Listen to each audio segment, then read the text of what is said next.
The Vulcan mistake. The galaxy had learned many lessons across thousands of years. Empires rose and fell like tides. Wars burned through star systems, leaving nothing but ash and memory. Trade routes shifted.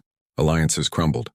New species joined the galactic community while others faded into extinction. Through all of this chaos and change, one rule remained constant among the civilized worlds: stay away from Earth. Nobody could pinpoint exactly when this rule began. The oldest records spoke of a time before the warning existed, when Earth was simply another unmarked planet in a quiet corner of space. But something had changed. 2 centuries ago, the Kravik Dominion sent an expedition to Earth.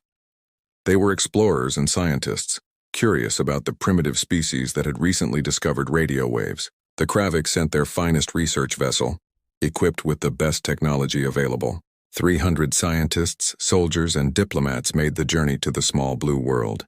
They entered orbit, broadcast friendly greetings, and prepared to make first contact with humanity. Then they vanished. Not a single transmission returned. No distress call. No final message. The ship, its crew, and every piece of technology simply disappeared as if swallowed by the void itself. The Kravik sent a second expedition to investigate. This one carried military escorts and advanced weapons. They found the first ship crashed in Earth's largest ocean, broken into pieces scattered across the seafloor. Every member of the crew was dead. But the strange part was not the deaths themselves. It was how they died. According to the automated logs recovered from the wreckage, the Kravik had landed peacefully. The humans welcomed them. For 3 months, everything proceeded normally. Cultural exchanges happened. Technology was shared. Friendships formed. Then on one ordinary morning, everything changed. The humans turned on them with coordinated precision. Every Kravik on the surface was killed within hours. The orbital ship was boarded and captured before it could escape. The logs showed no warning signs, no political tensions, no conflicts that could explain the sudden violence. It was as if the humans had been waiting, studying, learning everything they could before striking. The second expedition tried to investigate further but faced constant attacks from human aircraft and naval vessels. After losing half their ships, they retreated. The Kravik Dominion classified all information about Earth and forbade any future contact. But secrets never stay buried forever. Over the decades, fragments of the story leaked out. Other species heard whispers about the world where an entire expedition vanished. Some claimed the humans possessed weapons beyond anything the galaxy had seen.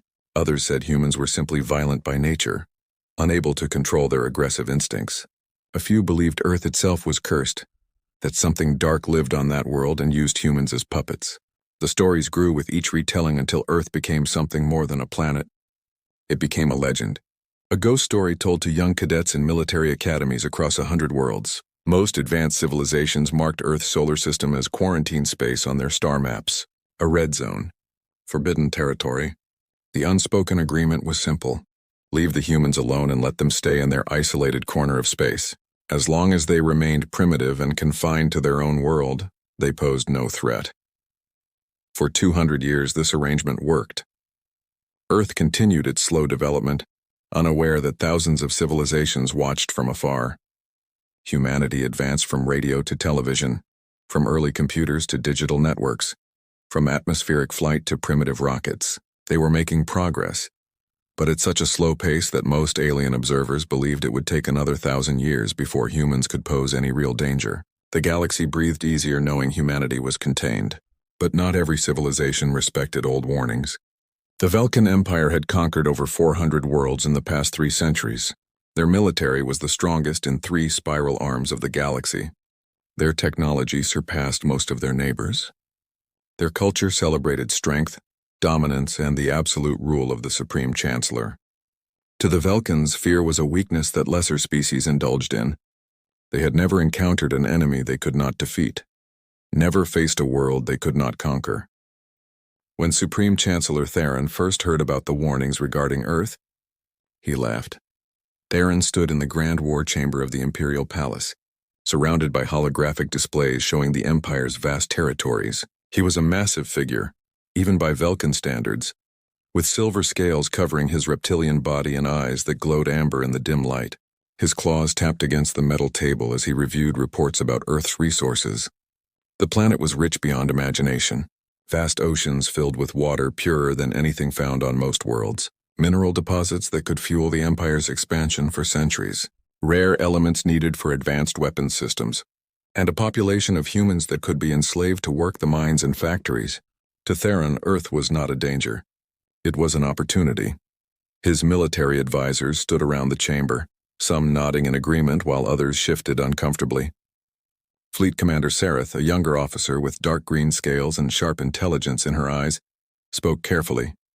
She had read every available report about Earth and the Kravik incident. Something about the whole situation felt wrong to her. The timeline did not make sense. The way the humans had waited 3 months before attacking suggested planning and patience.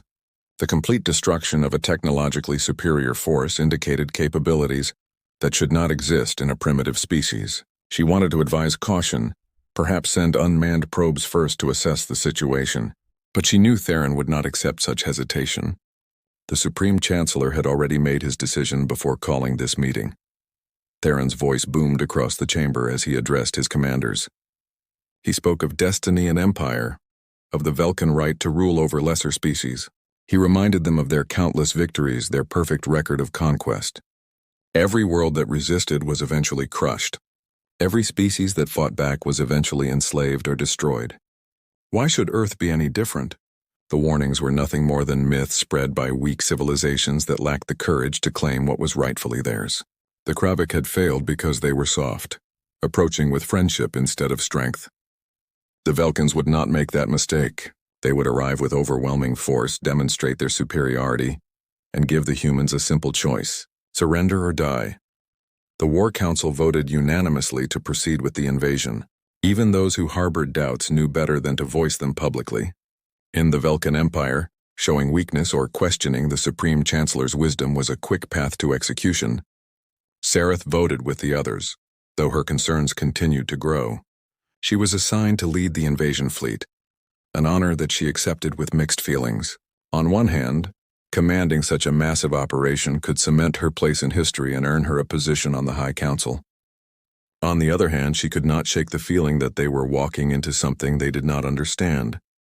Over the following months, the Velkan Empire prepared for war. 300 warships were assembled from fleets across the empire. Each vessel carried enough firepower to level a city. Troop transports held 2 million soldiers, trained and equipped for planetary occupation. Supply ships brought enough resources to sustain the invasion force for years if necessary. The finest military minds in the empire developed the invasion strategy. They would arrive in overwhelming numbers, establish orbital superiority, then land occupation forces in Earth's 7 largest cities simultaneously. The humans would see the futility of resistance and surrender within days. Any who refused would be made examples of. It was a strategy that had worked on 400 worlds before. There was no reason to believe Earth would be different. As the fleet prepared to depart, Sareth stood in her private quarters aboard the flagship Dominator, reviewing intelligence reports about Earth one final time. The humans had recently developed nuclear weapons and were conducting tests. They had primitive satellites in orbit and had even sent a few explorers to their moon. By galactic standards, they were barely beginning to understand spaceflight.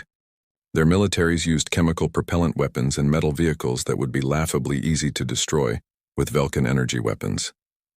On paper, the invasion should be a simple matter.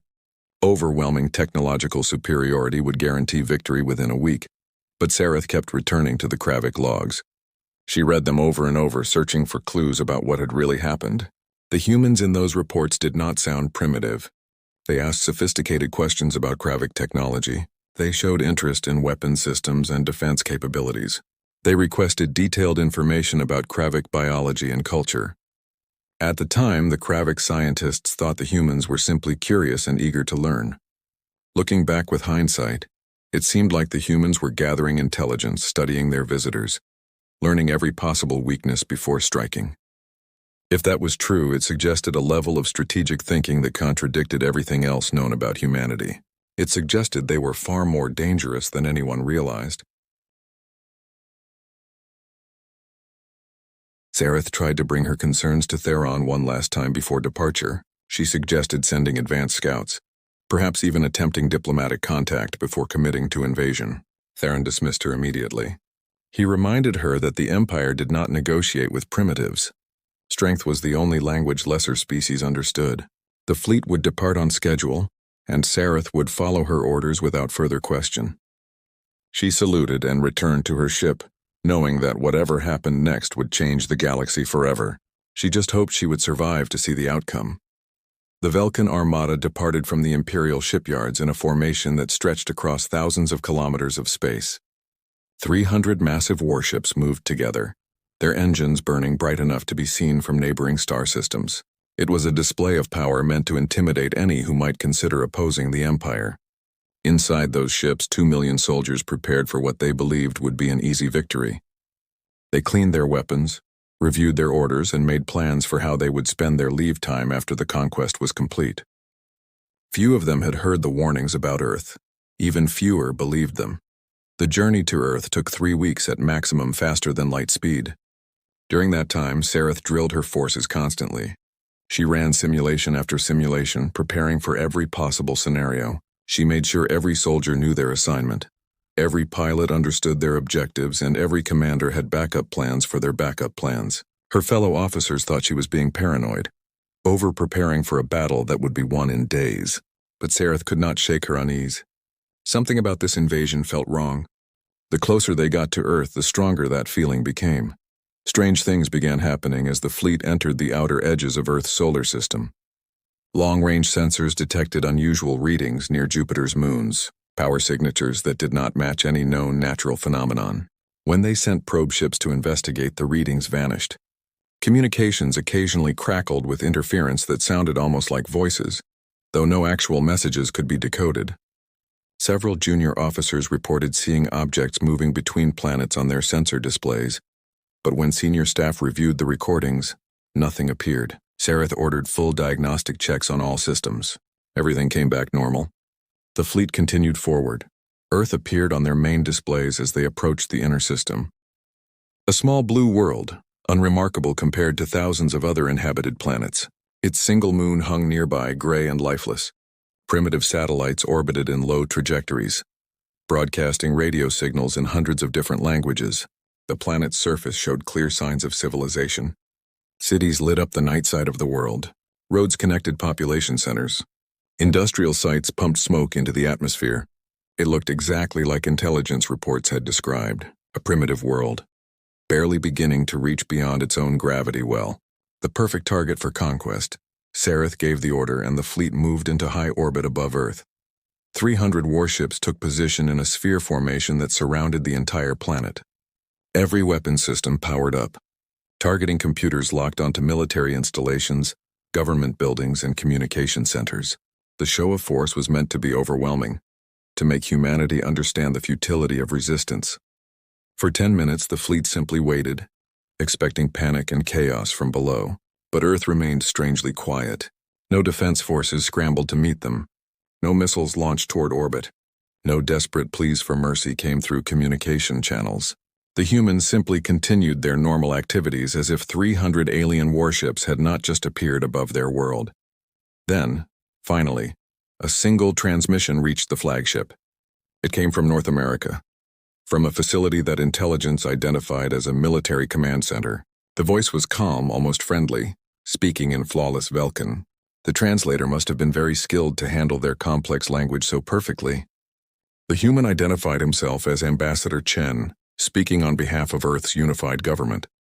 He welcomed the Velkans to Earth and expressed interest in peaceful dialogue. He suggested landing coordinates where representatives could meet to discuss terms. His tone suggested someone greeting expected guests, not facing an invasion force. Sareth found his calmness deeply unsettling.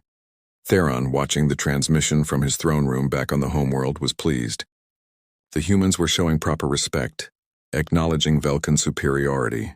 He ordered Sareth to proceed with the occupation, land forces in 7 major cities simultaneously, establish control over government infrastructure, round up military personnel, begin the process of subjugation. It was all routine, exactly as they had done on 400 worlds before. Sareth transmitted her orders to the fleet and watched as troop transports began their descent toward Earth's surface. The ships entered Earth's atmosphere over different continents. New York, London, Tokyo, Beijing, Mumbai, Sao Paulo, and Cairo were the primary targets. Each city would receive 50,000 Vulcan soldiers, enough to overwhelm any local resistance. The transports broke through clouds and descended toward the landing coordinates provided by Ambassador Chen. The cities below looked crowded and chaotic, exactly as expected for a primitive civilization. Millions of humans went about their daily lives, seemingly unaware that their world was being invaded, or perhaps they simply did not care. Perhaps they had already accepted their fate. The transports landed simultaneously across all 7 cities. Massive doors opened and Vulcan soldiers poured out, weapons ready, expecting resistance. But instead of chaos, they found order. Instead of panic, they found calm. Humans stood in organized groups, watching the aliens arrive with curious expressions but no apparent fear. Some even waved. Children pointed and asked questions. It was the strangest reception any Vulcan soldier had ever experienced. Where was the terror? Where was the desperate last stand of a dying civilization? These humans acted as if the invasion was entertainment, a show put on for their amusement. Ambassador Chen appeared in person at the New York landing site. He was a small man by human standards, wearing a simple suit and displaying no weapons. He approached the Vulcan battalion commander with a warm smile and extended his hand in the human greeting gesture. The commander, confused by this bizarre reception, ignored the gesture and demanded Earth's immediate surrender. Chen nodded agreeably and produced a data pad containing documents that outlined terms of surrender. Everything seemed too easy, too perfect. The battalion commander took the data pad and transmitted its contents back to the flagship. Sareth reviewed the documents with growing suspicion. The terms were exactly what the Vulcans would have demanded. Complete surrender of all military forces, transfer of governmental authority to Vulcan administrators, cooperation with resource extraction operations. It was as if the humans had written the surrender themselves, anticipating every Vulcan requirement. Over the next 6 hours, Vulcan forces secured positions in all 7 cities. They established perimeters around government buildings. They set up communication centers and brought in heavy equipment. The humans cooperated completely, offering no resistance whatsoever. Local police forces surrendered their weapons. Military bases opened their gates. Government officials appeared for processing. Everything proceeded smoothly, far more smoothly than any previous invasion. The occupation seemed to be going perfectly, too perfectly. As Earth's sun set and darkness covered half the planet, something changed. The humans who had been so visible and cooperative during the day began to disappear. Streets that had been crowded with onlookers emptied within minutes. Buildings that showed lights in every window went dark. The cities transformed from bustling population centers into ghost towns. Vulcan patrols found themselves walking through empty streets, their footsteps echoing off silent buildings. Thermal sensors showed no heat signatures. Motion detectors remained quiet. It was as if millions of humans had simply vanished into thin air. Sareth watched reports coming in from the surface with increasing alarm. Something was wrong. Humans did not just disappear. Cities did not empty this quickly or this completely. She ordered all ground forces to establish defensive positions and wait for dawn. Whatever was happening, they would deal with it in the light of day when visibility was better. But night on Earth was not like night on other conquered worlds. The darkness here felt alive somehow, pressing in from all sides. Soldiers reported hearing sounds in the distance, footsteps, voices, the scrape of metal on stone, but whenever they investigated, they found nothing. The first attack came at midnight local time in Beijing. A Vulcan patrol of 20 soldiers was moving through an empty commercial district when the street suddenly exploded. Mines hidden beneath the pavement detonated simultaneously, killing half the patrol instantly. The survivors tried to call for support, but their communications were jammed. Dark figures emerged from buildings and underground tunnels, moving with practiced precision. The battle lasted less than 3 minutes. When reinforcements finally arrived, they found all 20 soldiers dead and the attackers gone. Security footage from the area had been erased. There were no witnesses. No clues about who had struck or where they had gone. Similar attacks erupted across all 7 cities within the next hour. Vulcan positions came under fire from invisible enemies. Patrols disappeared without sending distress calls. Supply depots exploded. Communications relay stations were destroyed by precise strikes that suggested detailed knowledge of Vulcan equipment. The humans were not surrendering. They had never intended to surrender. The entire day of cooperation had been an act, a performance designed to lull the Vulcans into false confidence, while humans evacuated civilians and prepared their defenses. Every smile had been a lie. Every offered hand had been a distraction. The trap Ambassador Chen had led them into was now closing.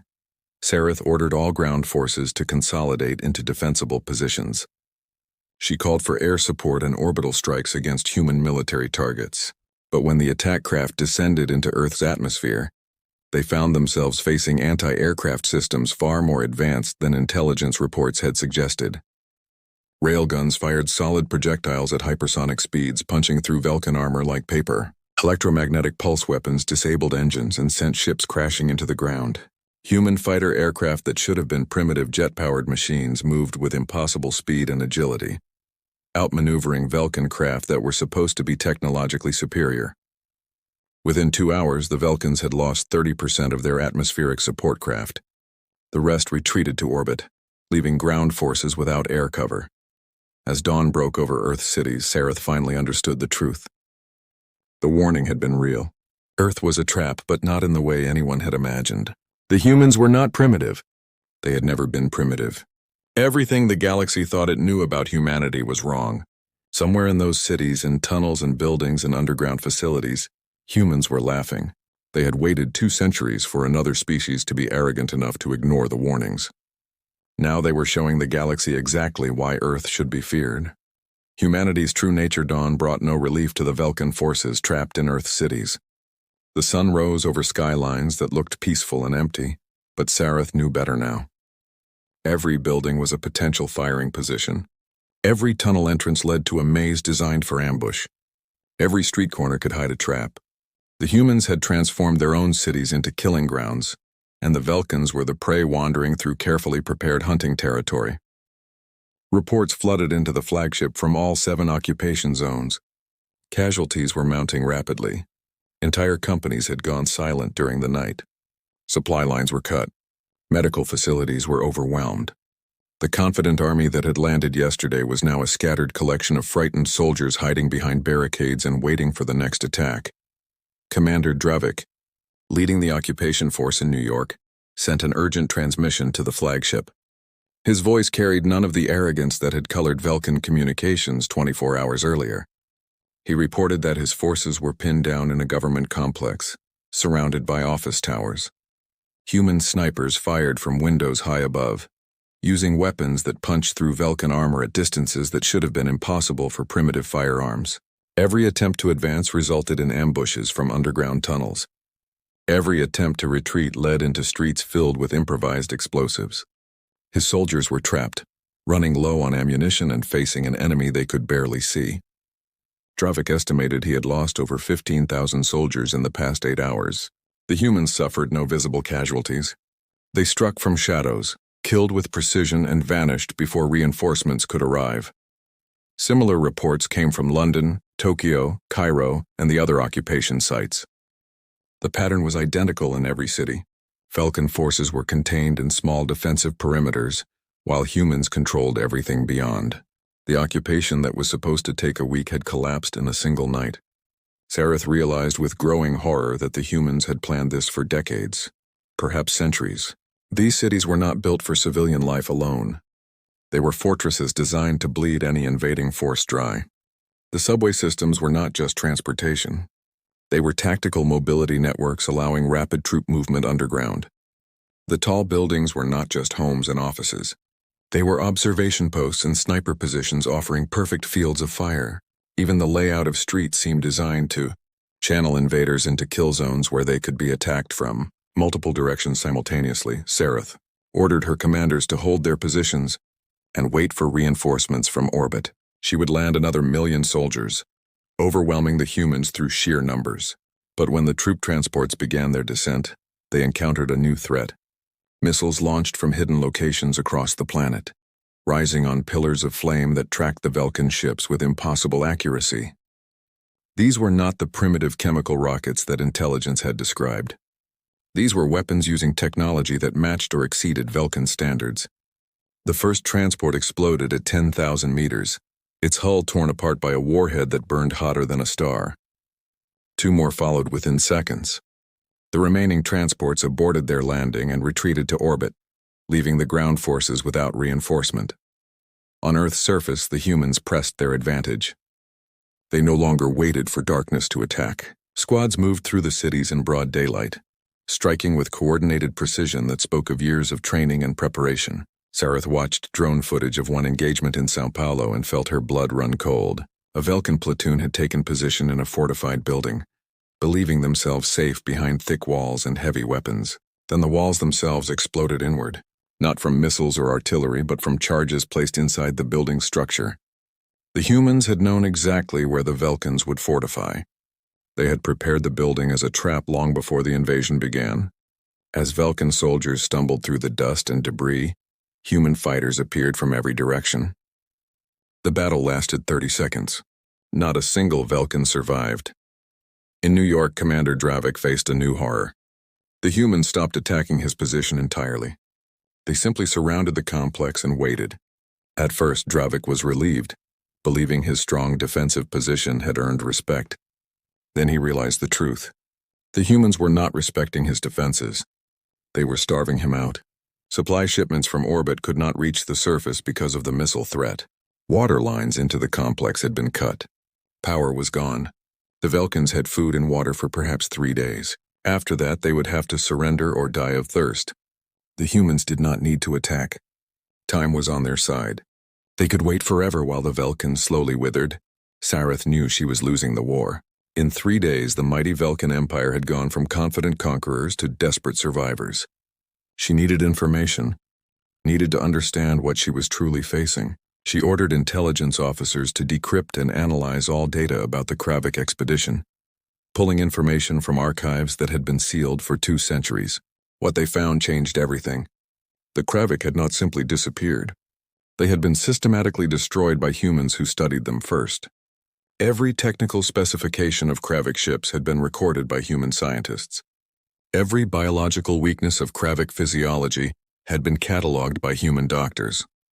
Every tactical preference of Kravik military commanders had been observed and analyzed. The humans had spent 3 months learning everything about their visitors, then used that knowledge to kill them efficiently.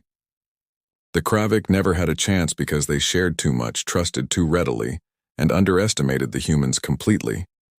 The Velkins had made the same mistake. Ambassador Chen had not offered surrender terms. He had gathered intelligence. Every document transmitted to the flagship contained hidden data packets that mapped Velkin computer systems. Every conversation recorded Velkin language patterns and communication protocols. Every hour the Velkins spent in those cities gave humans more time to study their equipment, their tactics, and their biology. The entire first day had been one massive intelligence operation, disguised as peaceful cooperation. Now the humans knew everything they needed to know to kill Velkins efficiently. But the intelligence files revealed something even more disturbing. The humans had been preparing for this moment since before the Kravik arrived. Archaeological records showed that Earth had detected alien probes visiting their solar system over 1,000 years ago. Instead of trying to communicate, humans had hidden their true capabilities and made themselves appear primitive. They developed their civilization slowly and carefully, always ensuring they looked less advanced than they truly were. While the galaxy watched and dismissed them as backward primitives, humans were building underground facilities, developing secret weapons, and training their entire population for the day when the aliens would come. Not as friends, as invaders, because humans assumed that any species capable of crossing the stars would eventually want to conquer Earth. General Maria Santos commanded the human resistance forces. She was the woman behind the voice that spoke from hidden locations, coordinating attacks across 7 cities simultaneously. Intelligence finally identified her from captured communications. She was a career military officer who had spent 30 years preparing for exactly this scenario. Her entire life had been devoted to the single purpose of defending Earth from alien invasion. She commanded a force of over 5 million fighters, all trained in urban warfare, all intimately familiar with the cities they defended, all willing to die to protect their world. But she had no intention of dying. She intended to win. Santos broadcast a message to the Vulcan fleet on the third day of the occupation. Her face appeared on every screen throughout the invasion force, showing a woman in her 50s with gray hair, dark eyes, and an expression of complete confidence.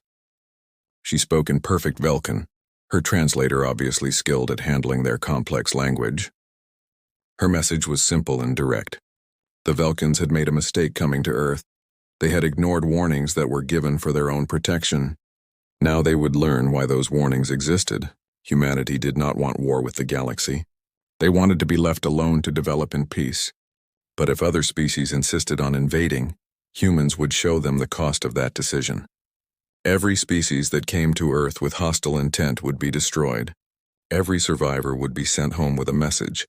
Stay away from humanity. Santos offered terms. The Vulcans could surrender immediately. All soldiers would be disarmed and held as prisoners until arrangements could be made to return them to their empire. They would be treated according to the rules of warfare that humans had developed over thousands of years of fighting each other.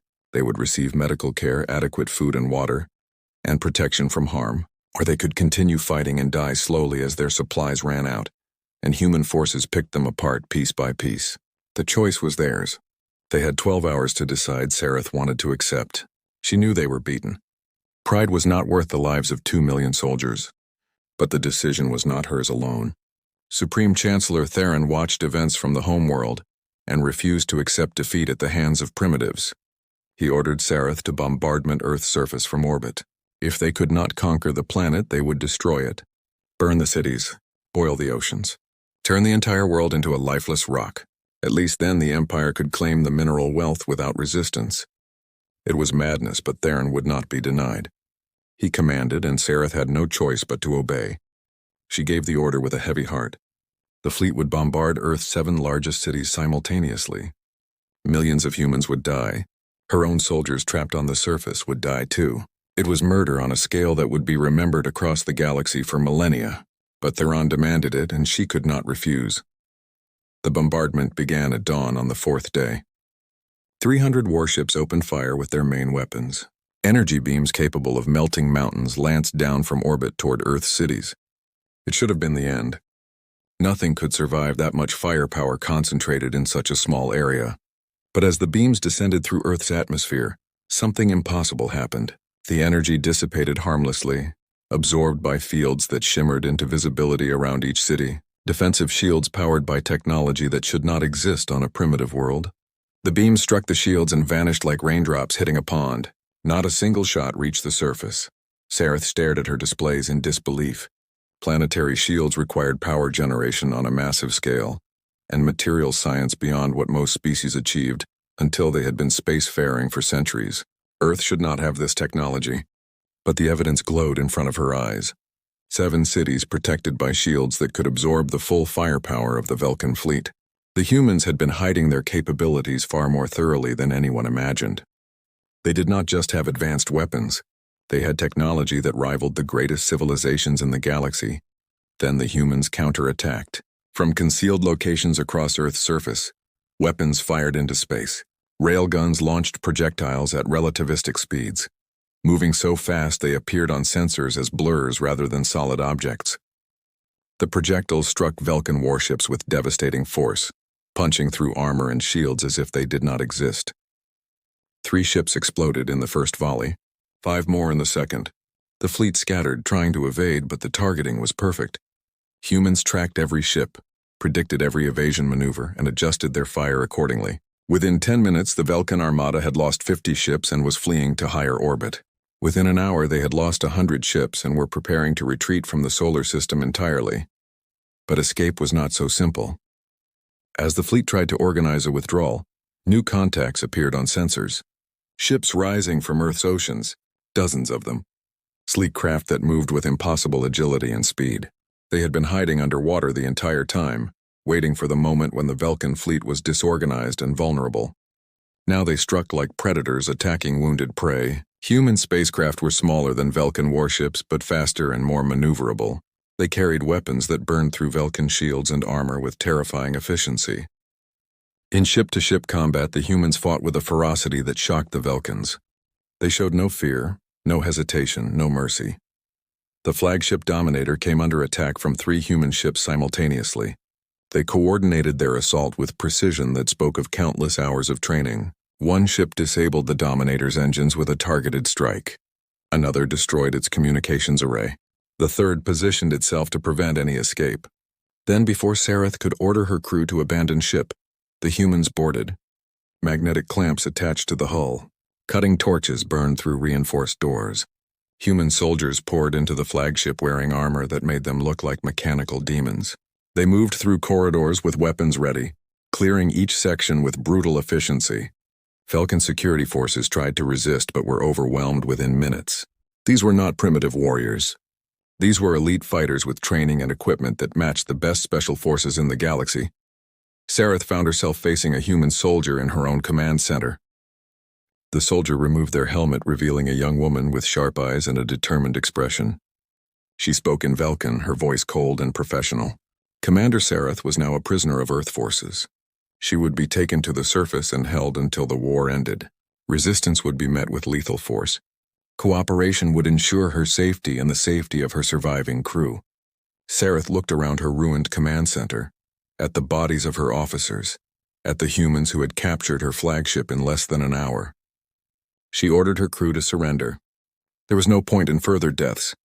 The battle was lost. The war was lost. Everything was lost. On Earth's surface, the trapped Vulcan occupation forces received word of their fleet's defeat. Without orbital support, without reinforcements, without hope of rescue, they faced the same choice Sareth had been given: surrender or die. Commander Dravik was the first to accept terms. He ordered his remaining soldiers to lay down their weapons and emerge from their defensive positions with hands raised. Human forces accepted their surrender and immediately provided water and medical care. The treatment was professional, even compassionate. The humans did not gloat or humiliate their prisoners. They simply processed them efficiently and moved them to secure locations. Similar surrenders happened across all 7 cities over the next 12 hours. By the end of the 5th day, the entire Vulcan invasion force was in human custody. General Santos broadcast a second message, this time not just to the Vulcans but to the entire galaxy. She used the captured Vulcan communications array to transmit on frequencies that would reach every major civilization.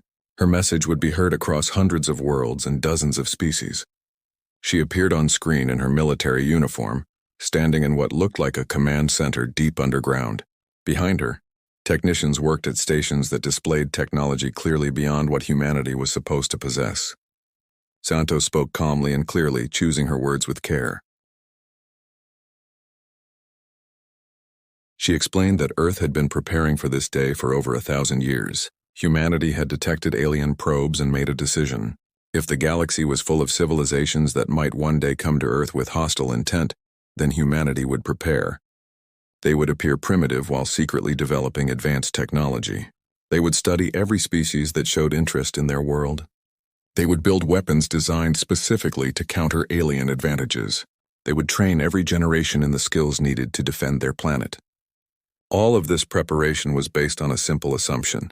First contact would be hostile because history taught humans that advanced civilizations usually conquered less advanced ones. Earth's entire civilization was built around the expectation of invasion. Santos acknowledged that this was a dark view of the galaxy. Perhaps most species were peaceful and would have approached Earth with friendship rather than conquest. But humans could not take that chance. They had only one world. They could not afford to be wrong.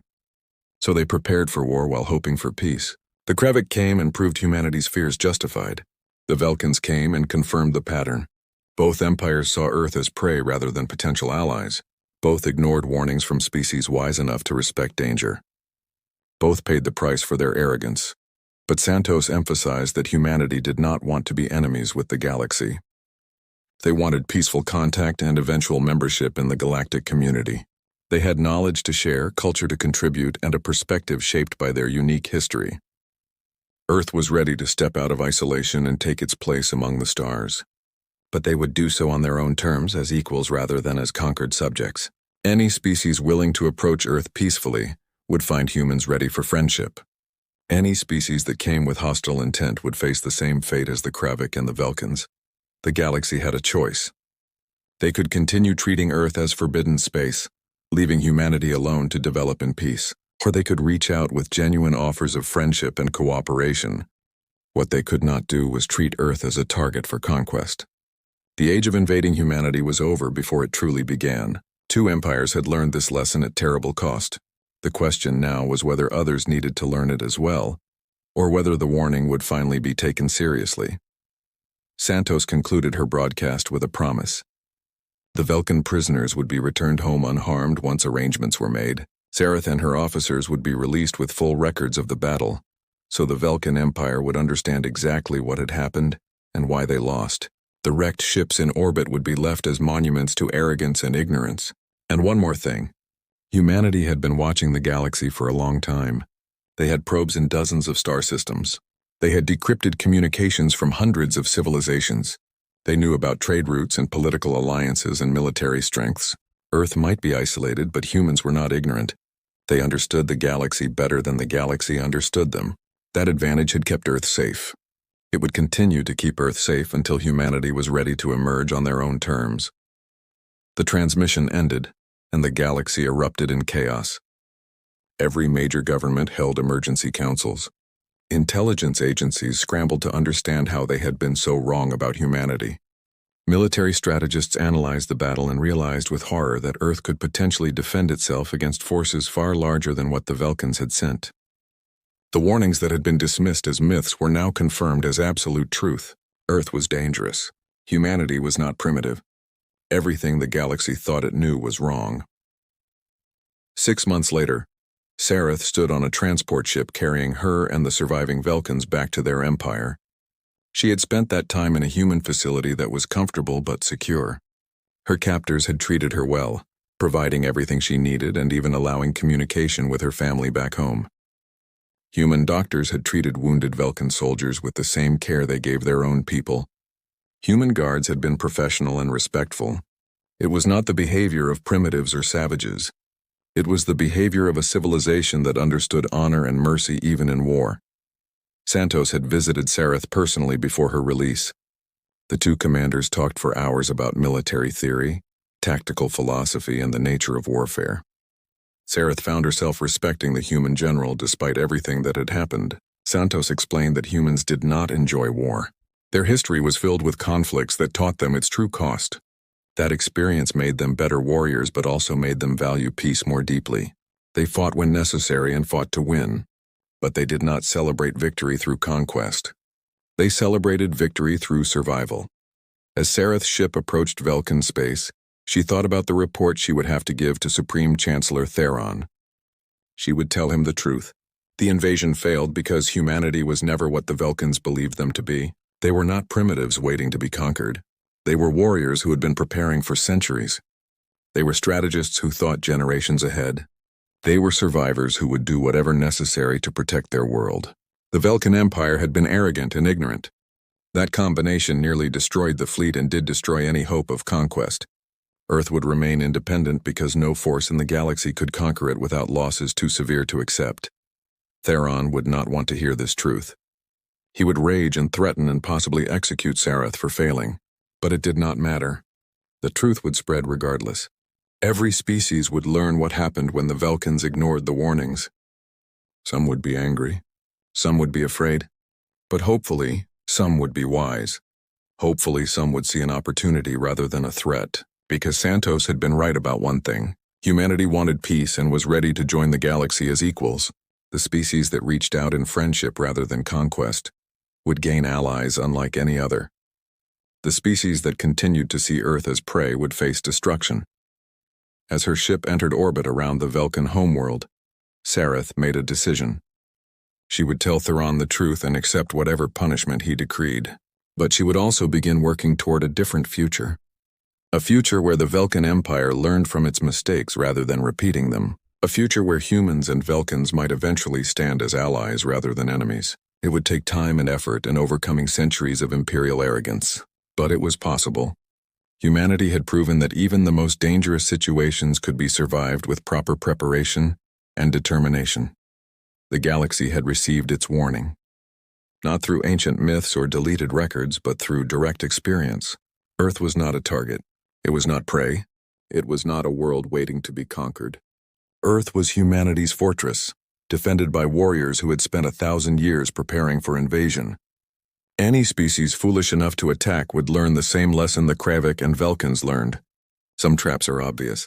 Some traps are hidden, but the deadliest traps are the ones where the prey becomes the predator and the hunters become the hunted. Earth was that kind of trap, and now the entire galaxy knew.